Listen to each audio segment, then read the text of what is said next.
আসসালামু আলাইকুম সুপ্রিয় দর্শক ও শ্রোতাবৃন্দ, আপনারা দেখছেন টাইম জিরো বিডি চ্যানেলের পর্যালোচনামূলক অনুষ্ঠান। সাথে আছি আমি মোহাম্মদ রাশেদ মিয়া আরজু। যদি আমাদের অনুসন্ধান বা আমাদের বিশ্লেষণধর্মী আলোচনা যদি আপনাদের কাছে ভালো রাখে, অনুগ্রহপূর্বক লাইক ও সাবস্ক্রাইব করে সাথে থাকবেন। প্রিয় দর্শক মণ্ডলী, আমরা আমাদের দেশকে স্বাধীন দেশ হিসাবে আনন্দিত, এবং তা তো বটেই। আজকে যে বিষয়ে নিয়ে আলোচনা করতে চাচ্ছি, সেই বিষয়ে যাওয়ার আগে একটু প্রাসঙ্গিক হবে আমরা একটু পিছন থেকে আসি। তা হচ্ছে, আমাদের দেশ শুধুমাত্র স্বাধীন নয়, স্বাধীন ও সার্বভৌম রাষ্ট্র। আমরা গণপ্রজাতন্ত্রী বাংলাদেশ সরকারের অধীনে আমাদের এই স্বাধীন ও সার্বভৌম রাষ্ট্র পরিচালিত হয় এবং আমরা এই দেশের গর্বিত নাগরিক। আমরা স্বাধীনতার কথাটি কম বেশি সবাই জানি এবং সার্বভৌম শব্দের অর্থটিও আমরা বুঝি। তবুও আলোচনার সুবিধার্থে একটু বলছি। স্বাধীনতা বলতে একটি দেশ সে কিভাবে চলবে, কিভাবে তার বৈদেশিক নীতি নির্ধারণ করবে, কিভাবে তার রাষ্ট্র পরিচালনা করবে, এই বিষয়ে তার আঞ্চলিক বা ভৌগোলিক একটি নিজস্ব সীমারেখা বা নিজস্বতা থাকে। আর সার্বভৌম হচ্ছে সেই স্বাধীন রাষ্ট্র যে তার সকল কিছুতেই একচ্ছত্রভাবে বিভিন্ন সিদ্ধান্ত গ্রহণ করে এবং সে তার নিজের দেশকে বহিঃশত্রুর আক্রমণ থেকে রক্ষা করতে সক্ষম। সুপ্রিয় দর্শক মণ্ডলী, আমরা এই যে সার্বভৌম এবং স্বাধীন, লক্ষ্য করুন, আমরা কিন্তু যথারীতি 5ই আগস্টের পর থেকে অনেক বেশি এটা অনুভব করছি। এবং আমাদের দেশটি যে একটি স্বাধীন সার্বভৌম রাষ্ট্র, যার যে একটি স্বাধীন সত্তা রয়েছে, একটি সার্বভৌমত্ব রয়েছে, সেটা অনেকাংশেই এতদিন ভারতের কাছে ছিল ভুলণ্ঠিত।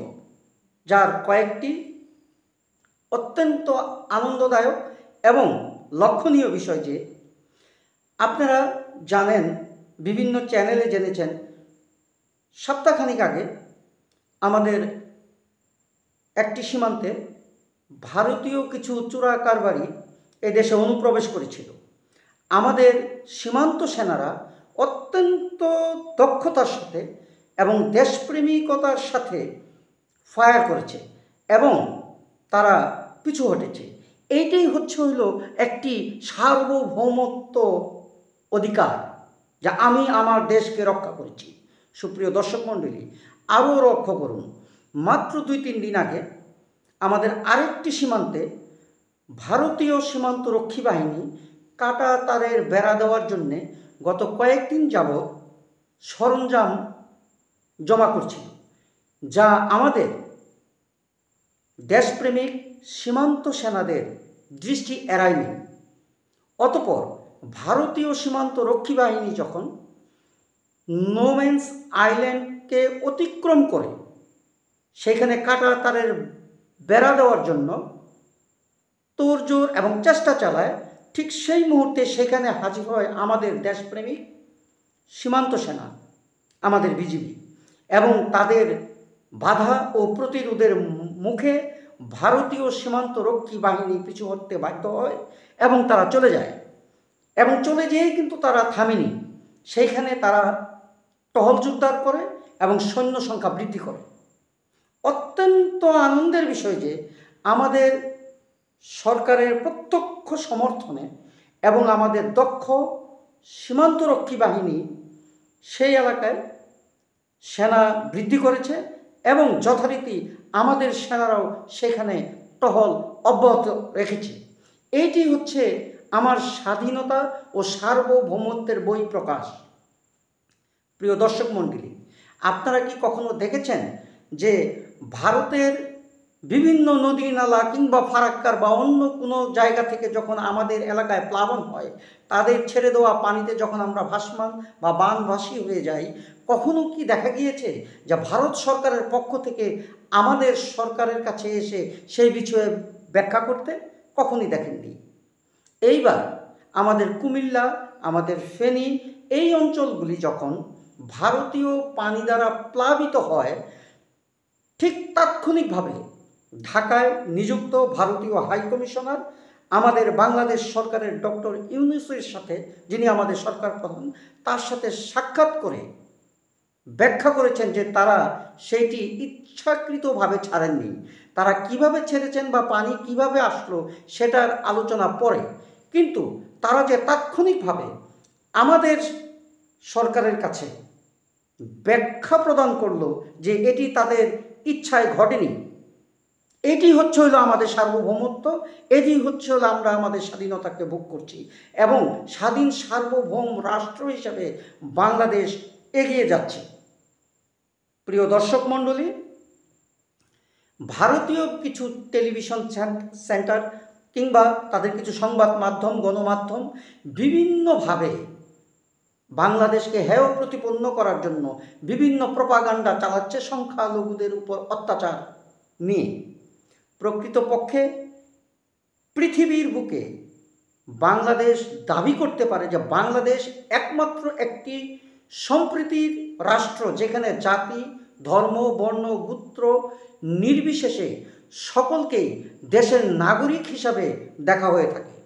কিছু বিক্ষিপ্ত বিচ্ছিন্ন ঘটনা ঘটেছে বটে, এটা সুযোগ সন্ধানী কিছু লোক করেছে, কিন্তু তাৎক্ষণিকভাবে এদেশের ছাত্র, এদেশের জনতা, হিন্দু মুসলিম নির্বিশেষে, খ্রিস্টান বৌদ্ধ সকলে মিলে আমরা তা প্রতিহত করেছি।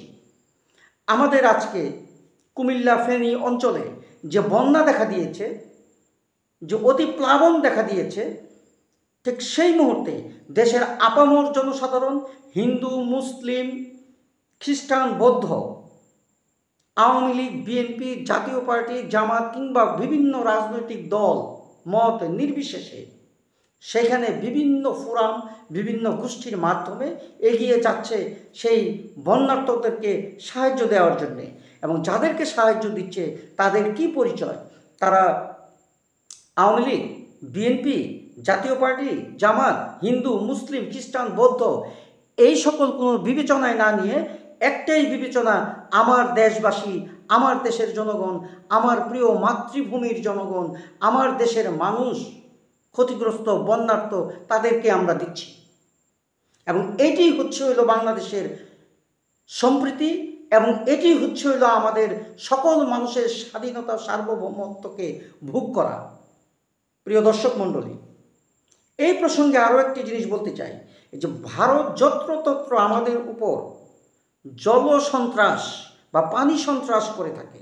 এর জন্য আমরা আমাদের কর্তৃপক্ষের কাছে আবেদন করছি, দৃষ্টি আকর্ষণ করছি, অনতিবিলম্বে ভারতের সাথে আমাদের যে সমস্ত সীমান্তে পানি সন্ত্রাসের মাধ্যমে ভারত জল নিয়ন্ত্রণ করে, সেই সমস্ত জায়গাগুলিতে আমাদেরও উচিত বাঁধ নির্মাণ করা।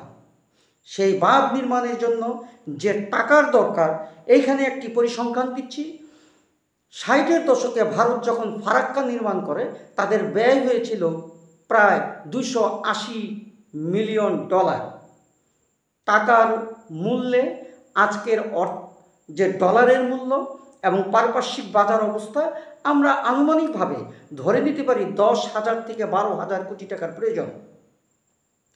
আমরা যদি একটু চিন্তা করি যে আমাদের যে প্রবাসী ভাইয়েরা আছেন, বাংলাদেশ ব্যাংক, প্রবাসী কল্যাণ মন্ত্রণালয় এবং সরকারের বিভিন্ন অথরিটির কাছে যে তথ্য রয়েছে, পারস্পরিক কিছু তথ্যের কম বেশি রয়েছে, আনুমানিক বলা যায় যে 1.5 কোটি প্রবাসী রয়েছেন।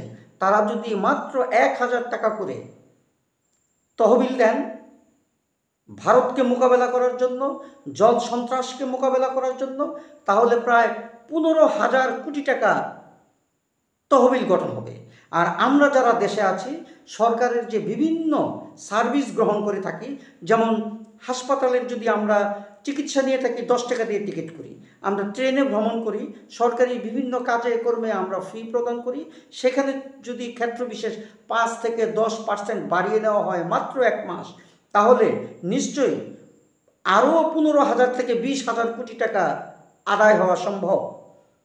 সব মিলিয়ে প্রায় যে 25 থেকে 30,000 কোটি টাকার বাংলার জনগণ বাংলাকে রক্ষা করার জন্য, আমাদের স্বাধীনতা সার্বভৌমত্ব রক্ষা করার জন্যে, ভারতীয় জল সন্ত্রাসকে মোকাবেলা করার জন্যে অর্থের যোগান দিয়ে আমাদের সেই সকল সীমান্ত এলাকা, যে সমস্ত জায়গাতে ভারত জল সন্ত্রাস করে থাকে, সেখানে বাঁধ নির্মাণ, যার ফলশ্রুতিতে আমরা যেমন জল নিয়ন্ত্রণ করতে পারবো এবং আমাদের সেই সমস্ত এলাকাগুলি যথাসময়ে পানি পাবে এবং আমরা নিরাপদ থাকবো। সেই সাথে আমাদের যে জলের হিস্সা, তিস্তা নদী থেকে শুরু করে অভিন্ন নদীগুলির কাছ থেকে যে পরিমাণ জল আমাদের পাওয়ার বা পানি আমাদের পাওয়ার কথা, তার ন্যায্য হিস্সা এখনই সময় ভারত সরকারের কাছ থেকে জোর দাবি করে তা নিয়ে নেওয়া।